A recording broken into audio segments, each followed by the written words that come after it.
오늘은 계시록에 기록된 7개 교회 중 마지막 교회 라오디게아 교회에 대해서 살펴보고자 합니다. 주님이 지금 어디 계시죠? 하늘 보좌에 계십니다. 십자가에 모든 구속을 이루시고 또 부활하시고 승천하셔서 계신 곳이 하늘 보좌, 하나님 보좌에 계시는데 7개 교회를 살피고 계셨습니다. 7개 교회는 뭐라고 그랬죠? 지상에 예수 그리스도를 주로 믿는 교회, 예수 그리스도를 주로 믿지 않는 교회도 있어요. 이단들은 교주로 믿는 거죠. 그래서 예수 그리스도를 주로 고백하고 믿는 교회, 그 모든 교회를 상징해서 7교회로 밝혔습니다. 이 당시에는 예수 믿는 것이 오늘날 우리처럼 이렇게 편안하지 못했어요. 핍박을 받으니까. 핍박받는 교회를 보호하기 위해서 7교회에 편지한다. 7은 완전수인데 지사의 모든 교회 이렇게 한다면 또 핍박을 받을 수 있으니까 7교회에 편지한다. 그러나 7교회는 예수 그리스도를 주로 믿는 지상에 있는 모든 교회를 말해줍니다. 그렇기 때문에 7교회에 보낸 이 편지 내용을 우리는 깊이 살펴보아야 합니다. 깊이 살펴보면 주님이 지상에 있는 교회들이 어떤 모습이 되기를 원하는지 알 수 있습니다. 지상의 교회는 완전하지 못해요. 그래서 늘 주님이 어떤 교회가 되기를 원하는가를 늘 생각하지 않고 있다면 바른 교회로 설 수 없게 됩니다. 이 라오디게아 교회의 모습은 현재 교회들의 모습을 잘 보여주고 있다. 이렇게 말씀드릴 수 있어요. 왜 마지막에 라오디게아 교회를 기록해서 편지하게 했는가? 그만큼 여러분들은 저 자신도 마찬가지지만 이 라오디게아 교회를 깊이 있게 잘 이해하고 있어야 됩니다. 이 편지는 라오디게아 교회를 위한 거다. 그러면 안 돼요. 오늘날 우리 연합교회, 우리 한국교회를 위한 말씀이다. 여러분들이 이렇게 생각을 하고 들으셔야 됩니다. 먼저 라오디게아 교회를 바르게 이해하기 위해서 라오디게아 시에 대해서 살펴보고자 합니다. 저는 가보지 못해서 우리 터키 박정호 선교사님 지난번 오셨길래 좀 요 마지막 남았는데 이 라오디게아 교회 좀 해줘라 그랬더니 너무 시간이 없다. 오고 있는 제가 메시지를 받아가지고 시간이 없어서 그래서 제가 조금 아쉽긴 해요.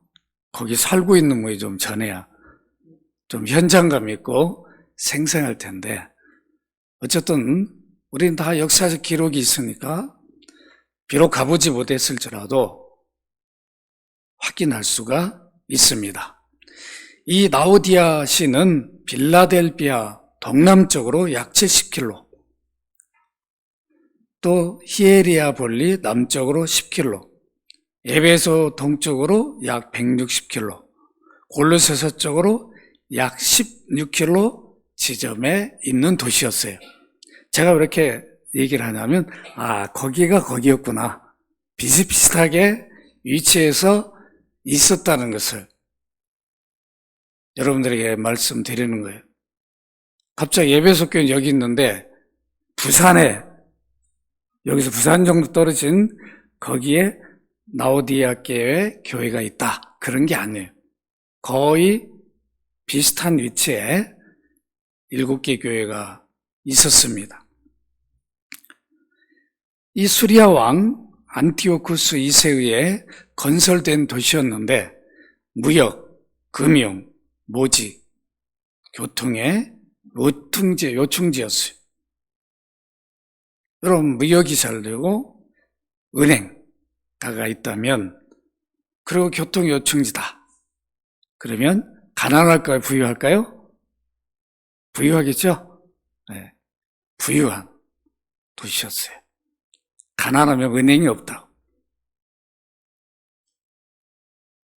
좀 부자 동네들이 저축을 많이 할 거 아니에요? 그리고 은행들이, 또 기업들이 모였는 데가 다 은행가들이 있듯이, 이 당시 라오디게아 이 시는 이 정도 부유한 도시였다. 여러분, 이거를 잘 기억을 하시고 설교를 들으셔야 됩니다. 이런 도시에 바울에게 복음을 들은 에바브라가 교회를 세웁니다. 골로새 4장 12절 13절에 보면 그리스도 예수의 종인 너희에게서 온 에바브라가 너희에게 분한하느니라. 그가 항상 너희를 위하여 애써 기도하여 너희로 하나님의 모든 뜻 가운데서 완전하고 확신 있게 서기를 구하나니 그가 너희와 라오디게아에 있는 자들과 히에라볼리에 있는 자들을 위하여 많이 수고하는 것을 내가 증언하노라. 이렇게 라오디게아 교회를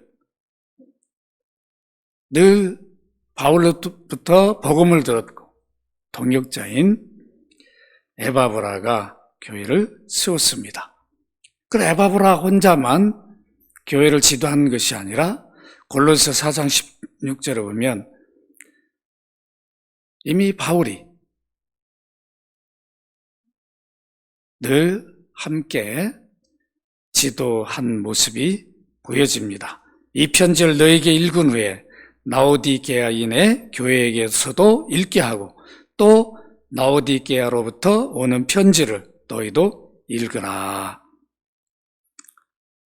이렇게 부유한 도시에 복음이 들어가서 교회가 세워졌는데 그 교회가 바로 라오디게아 교회.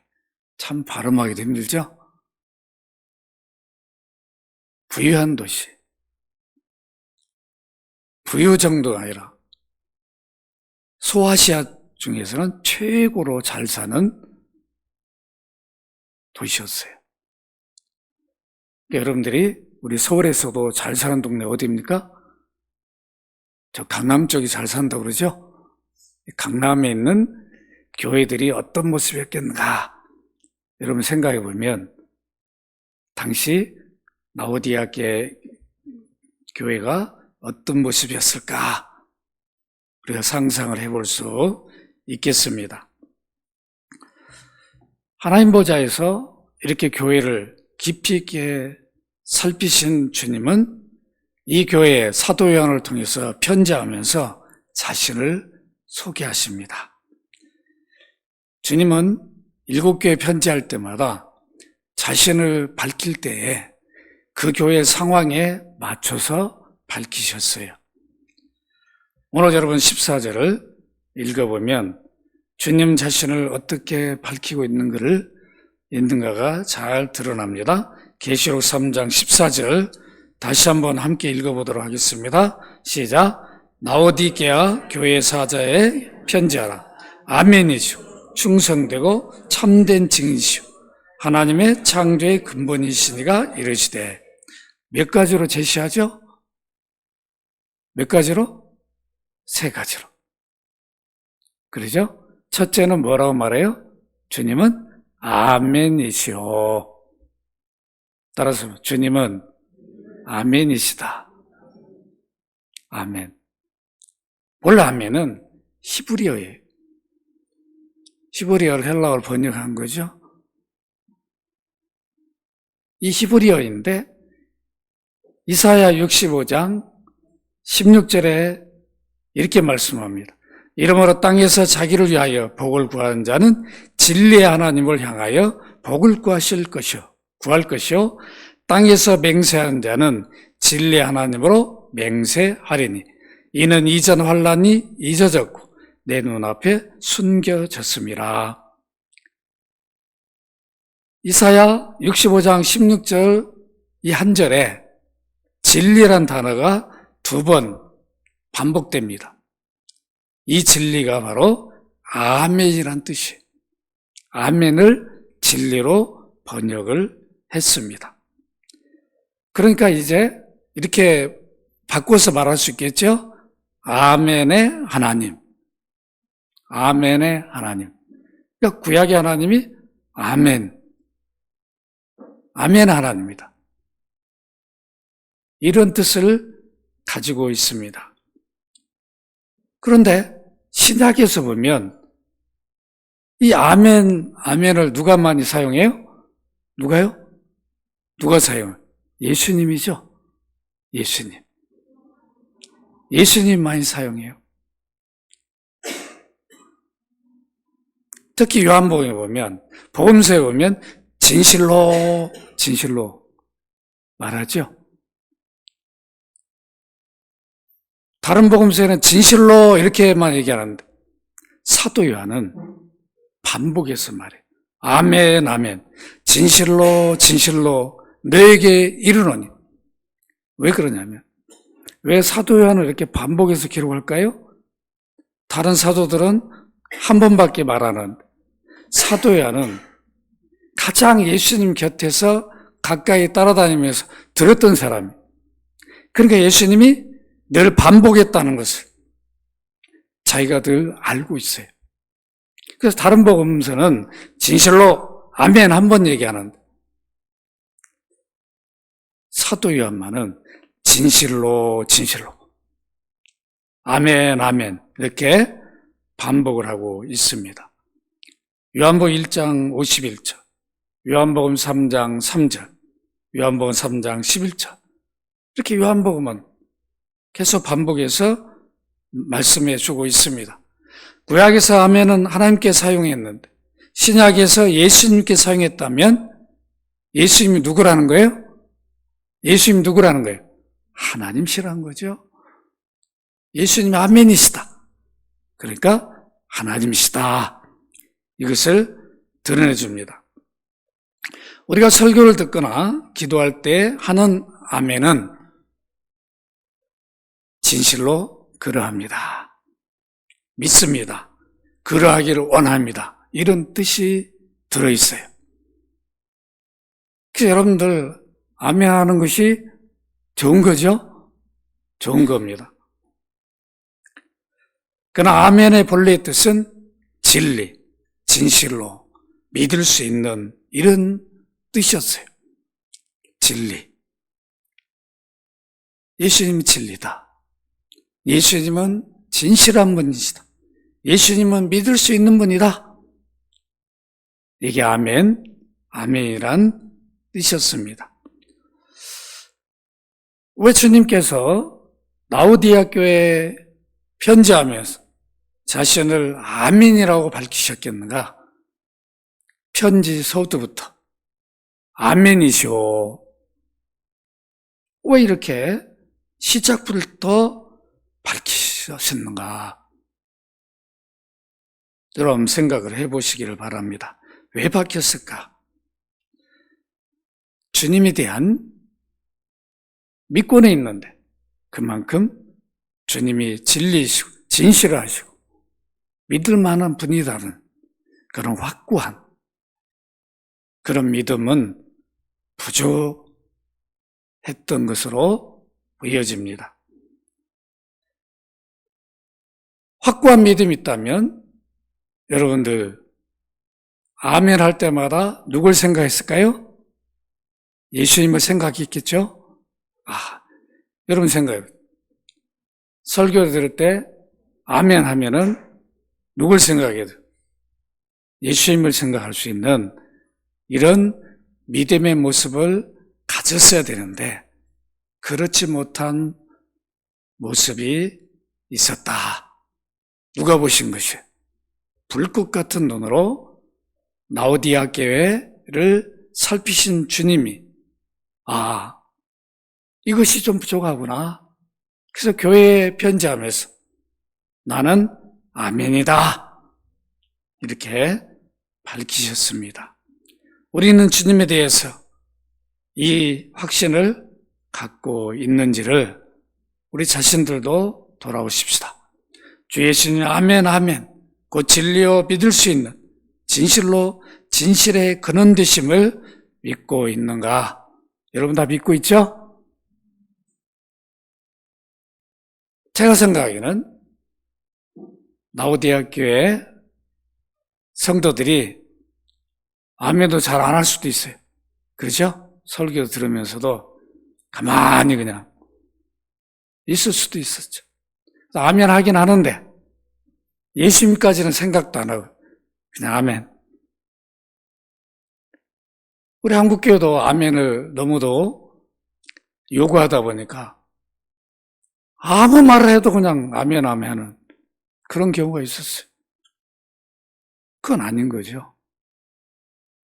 그래서 아멘이 무슨 의미인가를 우리가 바르게 알고 아멘을 해야 할 것입니다. 주님을 향한 이 믿음을 가져야 구원에 대하여 흔들림이 없게 돼요. 믿을 수 있는 분이니까. 주님의 말씀은 진리이다. 결코 변하지 않는다. 그러니까 우리 구원이 영원한 구원이 되는 거죠. 한 번 구원이 영원한 구원이 되는데 믿지 못하면 어떻게 돼요? 흔들리는 거죠. 내가 어떻게 살았냐에 따라서 내 믿음이 흔들려 버리면 안 되는 거죠. 내가 어떻게 살았느냐가 중요한 게 아니라 내가 예수 그리스도를 진정으로 믿고 있느냐가 중요한 거죠. 믿음 없이 산다고 해서 구원을 받는 게 아니에요. 예수 그리스도를 온전히 주로 고백하고 믿는다면 우리는 구원을 받은 것이. 왜 그러냐면 그 약속을 하셨으니까. 약속하신 분이 믿을 만한 분이에요. 신실한 분이에요. 아멘이시요. 그러니까 우리는 그 약속에 흔들림이 없게 됩니다. 재림 약속하셨는데 진짜 오실까? 재림에 대한 소망이 흔들려 버리는 거죠. 반드시 오신다. 아멘이시다. 이런 믿음을 라오디아 교회만이 아니라 오늘 연합교회 성도들로 하여금 갖기를 원하시고 계십니다. 고린도서 1장 10절에 보면 하나님의 약속은 얼마든지 그리스도 안에서 예가 되니 그런즉 그로 말미암아 우리가 아멘하여 하나님께 영광을 돌리게 되느니라. 우리가 습관적으로 아무 생각 없이 아멘해서는 안 된다는 겁니다. 라오디게아 교회 성도들이 혹시라도 그런 모습이 있었을 수도 있습니다. 주님이 보셨습니다. 오늘 우리들도 주님이 늘 아멘할 때 어떤 모습으로 하고 있는지를 늘 살피고 계십니다. 우리는 말로만 아멘하면 안 되고 아멘할 때마다 주님은 진리요 진실하신 하나님이시면서 하나님이시라는 것을 확신하면서 하시기를 바랍니다. 바울사도는 로마서 9장 5절을 보시면 이 믿음을 갖고 아멘 하였습니다. 이는 만물이 주에게서 나오고 주로 말미암고 주에게로 돌아감이라. 그의 영광이 세세 있을지어다. 아멘. 들리죠? 아멘한 자세가 서신서에 계속 나와요. 여러분도 한번 확인해 보라고. 어느 때 아멘을 했는가? 어떤 마음으로 아멘을 했는가? 우리가 아멘할 때마다 예수님이 하나님이 아멘이시다. 믿으시기 바랍니다. 저를 따라합니다. 주 예수님은 아멘, 아멘이시다. 아멘, 아멘이시란 말은 주님은 진리요, 진실로 믿을 수 있는 분이시다. 그러니까 주님이 약속한 것을 오늘 확신하고 살아가야 합니다. 둘째로 주님은 라오디게아 디게아 교회에 자신을 어떻게 소개하고 계십니까? 충성되고 참된 증인이라. 충성되고 참된 증인이다. 이렇게 밝히셨어요. 여기 충성은 신실한, 신뢰할 수 있는 진실한 그런 뜻입니다. 주님은 하나님 아버지 앞에 충성되셨어요. 주님처럼 하나님 앞에 충성된 분이 없어요.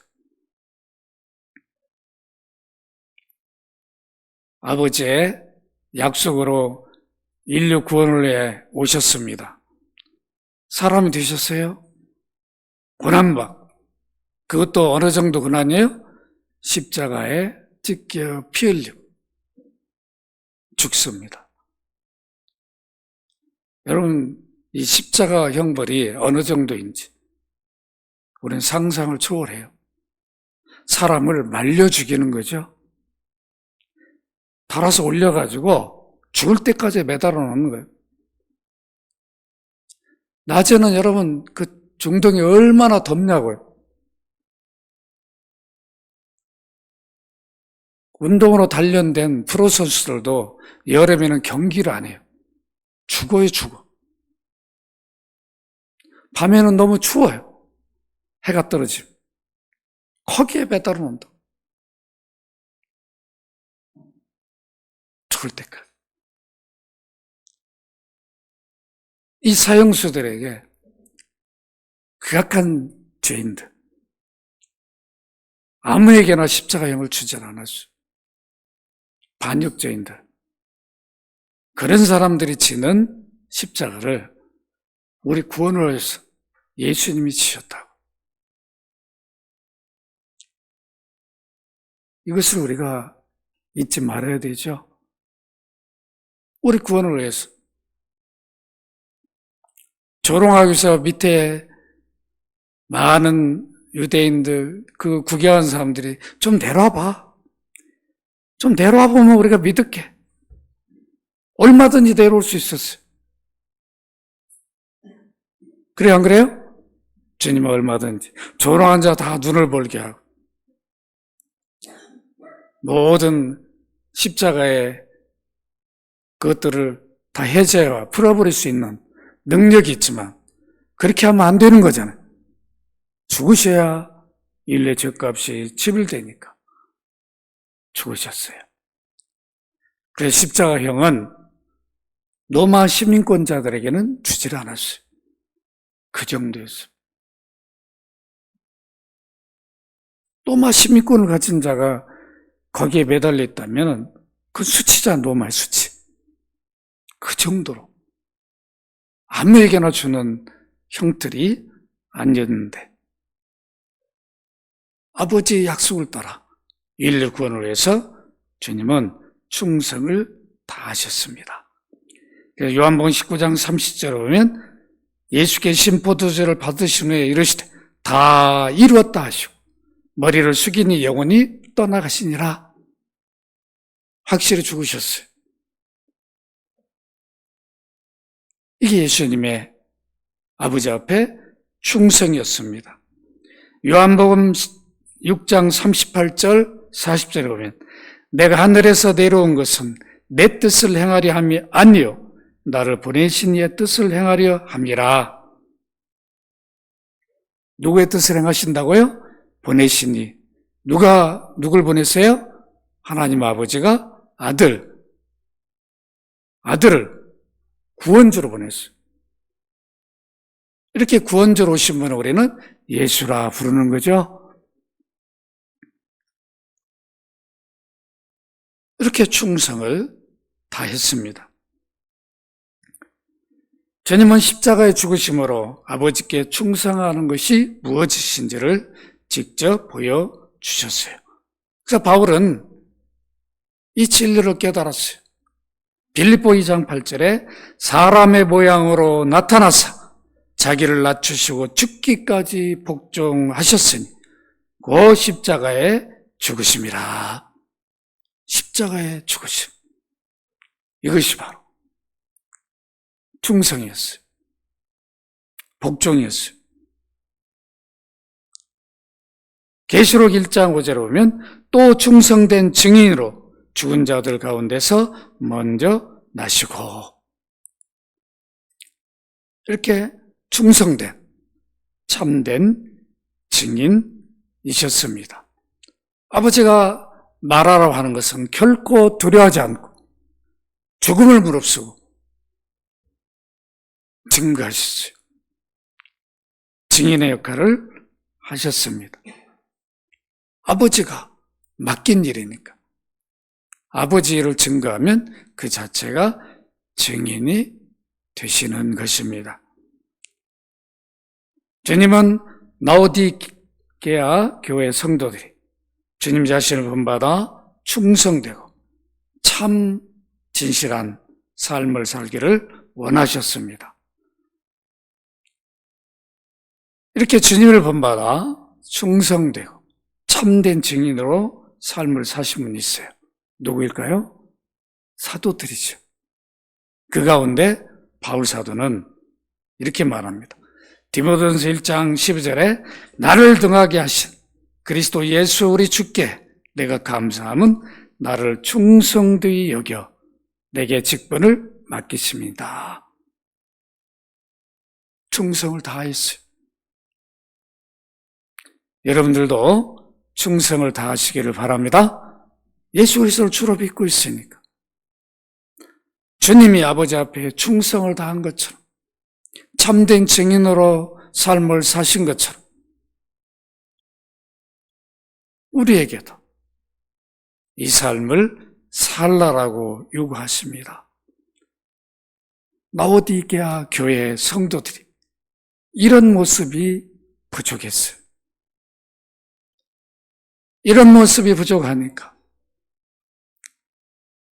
주님이 편지 시작부터 자신을 이렇게 밝히십니다.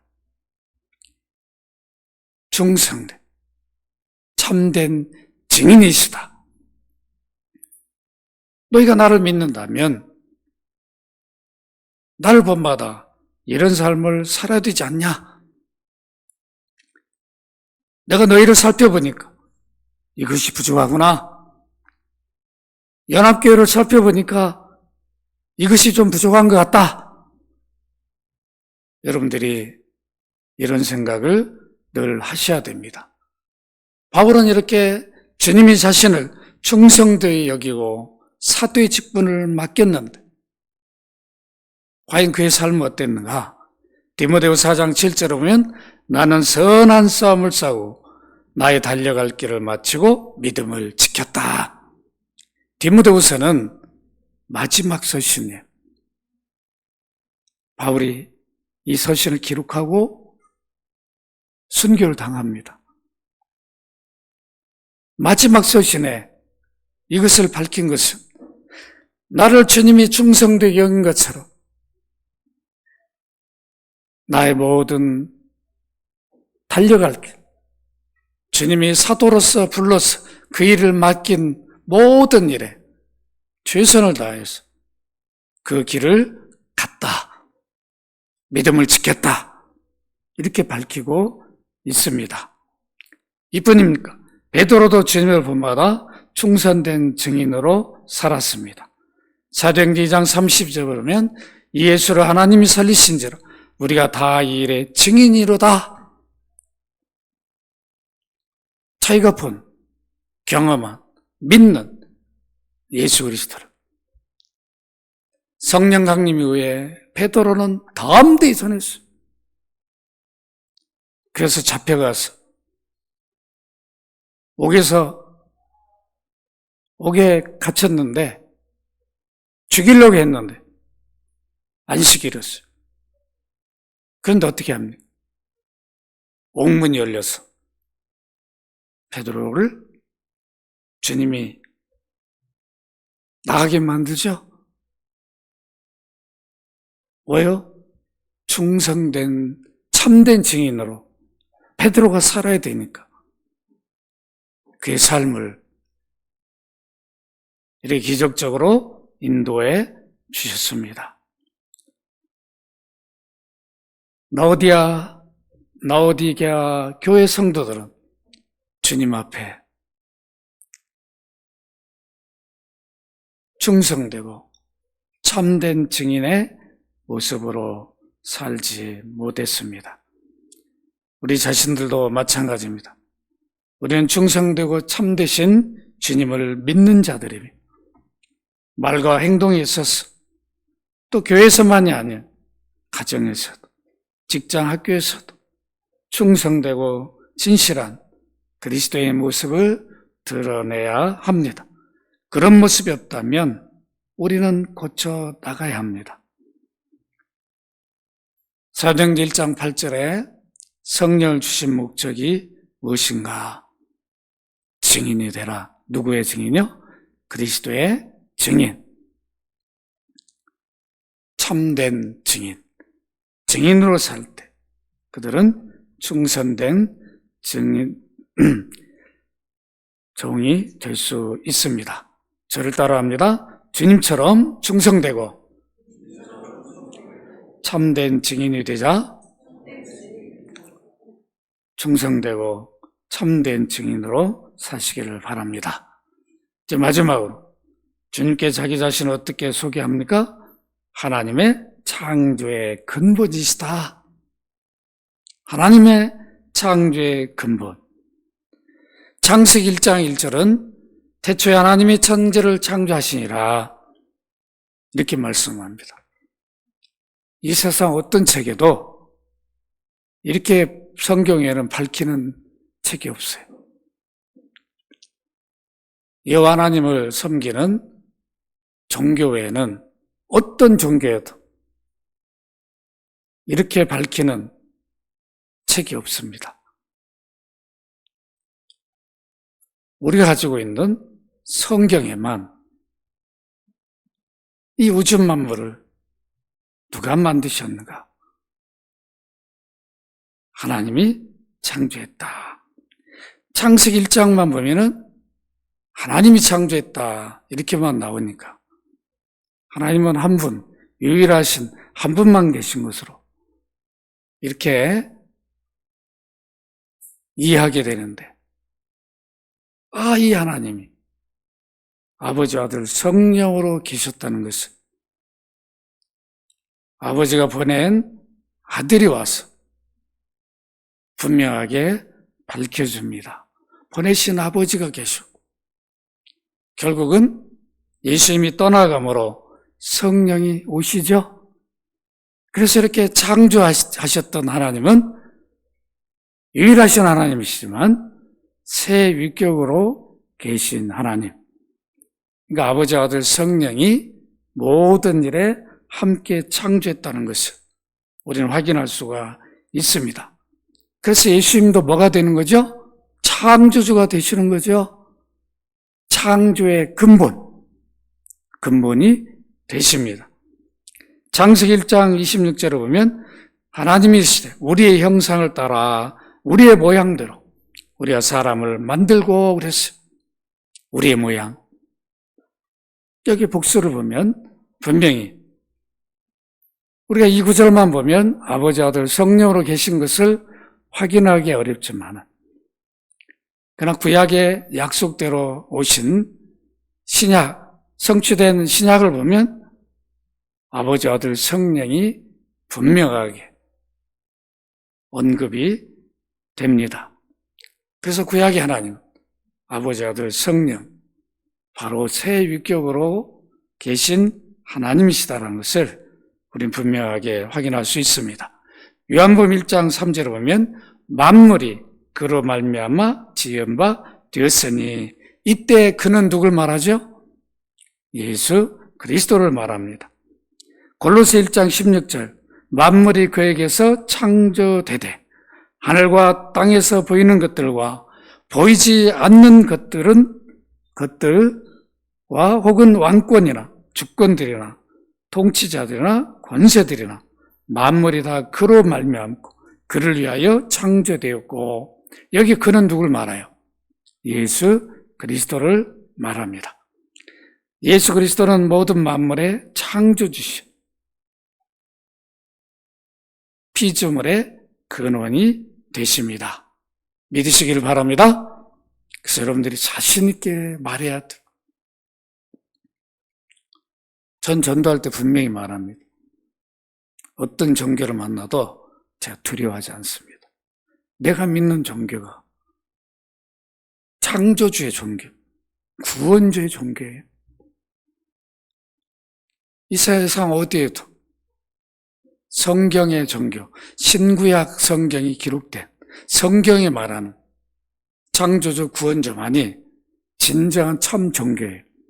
믿으시기 바랍니다. 제가 종교학과 출신이잖아요. 다 봤어요. 다 엉터리야. 또 그런 거 왜 공부하는지 이해가 안 가. 저거 할 바는 성경을 더 읽는 게 낫겠다. 여기서 그게 올라오더라고. 저 말도 안 되는. 저런 걸 공부하고 있어야 돼. 여러분들 좀 그래야 되는 거죠. 안타까워지고 불쌍히 여기지는 그런 마음이 들어야 된다. 그런 걸 리포트 써오라고 그러고. 참 얼마나 안타깝네. 이런 자신감, 자부심이 여러분 있어야 됩니다. 예수님 지상에 사역하실 때 이적을 베푸심으로 자신이 창조주심을 보여주셨어요. 물로 포도주를 만드셨습니다. 오병이의 기적을 베푸셨어요. 아이고, 그냥 주님이 우리 연합교회에 오시면 점심 걱정 안 해도 되잖아. 그래, 안 그래요? 그냥 다 줄마서 했으면 먹어라. 지금 대한민국 오셔서 계신다면 전부 온 국민이 먹을 것 걱정 안 해도 되잖아요. 오병이어는 뭘 말해주죠? 모든 것의 근원이 예수 그리스도라는 걸 보여주죠. 우리가 그것을 믿어야 먹는 거 걱정 안 하게 된다. 그냥 너무 세상 것 붙들려고 욕심부리지 않게 됩니다. 죽은 자를 살리셨어요. 나사로는 예수님은 사흘 만에 살았는데 나사로는 하루 더 있었어요?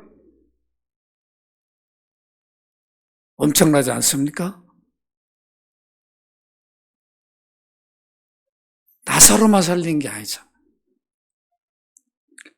당시에 여러 죽은 자들을 살리셨어요. 38년 된 병자도 살리셨어요. 고쳐주셨죠?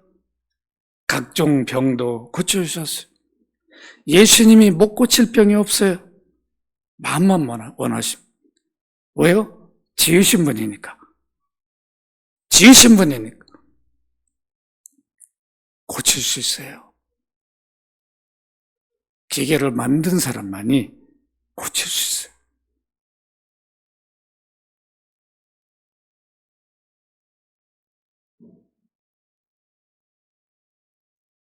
제가 아침에 일찍 와가지고 기도하고 저 오른쪽에 자동문을 다는데 와, 나 쉬운 줄 알았는데 저거 왜 이렇게 어려워요? 식은땀이 막 흘리더라고. 근데 기술자가 하면 아무것도 안 해. 금방 다는데 잘 안 되더라고. 간신히 해놓긴 해놨는 시간이 없어 번호 입력을 못했는 이따 그러면 하실 분이 하시기 바랍니다. 예수님은 나병환자, 맹인, 귀가 완전히 들리지 않는 안진뱅이, 현대의학으로 못 고쳐요. 다 고치셨어요. 창조의 근본 믿으시기 바랍니다. 물 위에 걸으셨어요. 풍랑을 잠잠케 하셨어요. 여러분 이렇게 성경 읽을 때 이런 부분 읽으면 야, 어떻게 이런 하나님이 우리 구원을 위해 죽으실 수 있는가? 이런 감격을 우리가 가져야 되는 거 아니에요? 눈물을 흘려야 되는 거 아니에요? 어떻게 이런 능력이 계신 분이 우리 대속을 위해 죽으실 수 있는가?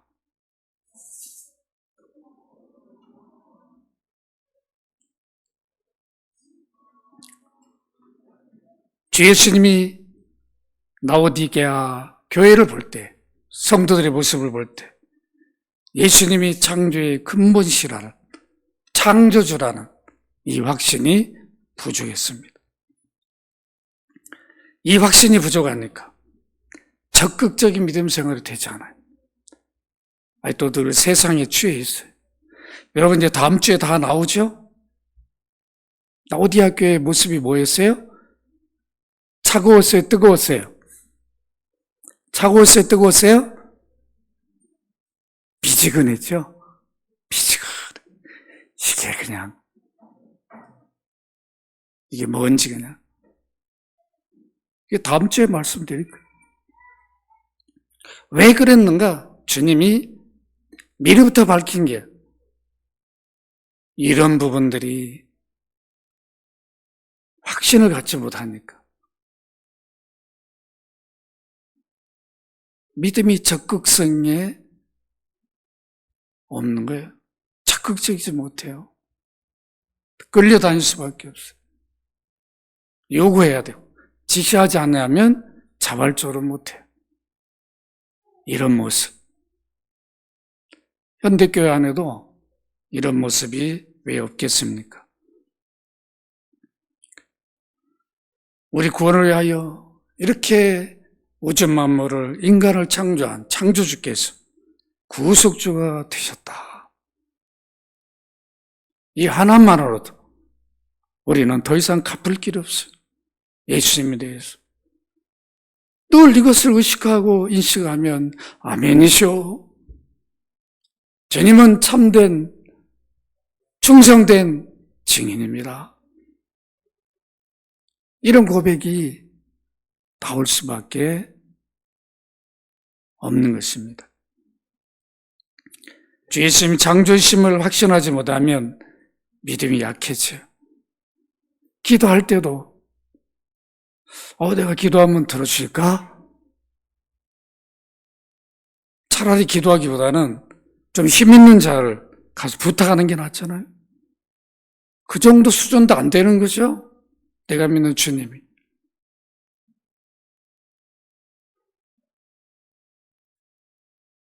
우리 연약함 때문에 누구나 저 자신도 마찬가지. 이런 모습을 가질 때가 있어요. 그래서 늘 우리는 주님이 누구이신가를 다시 한번 확인해야 돼요. 내게 주님이 어떤 분이 창조의 근본이신 분이. 그러니까 내가 구하면 무엇이든지 들어주실 수 있는 그런 능력을 가지신 하나님이십니다. 제자들도 이 믿음이 없을 때 흔들렸어요.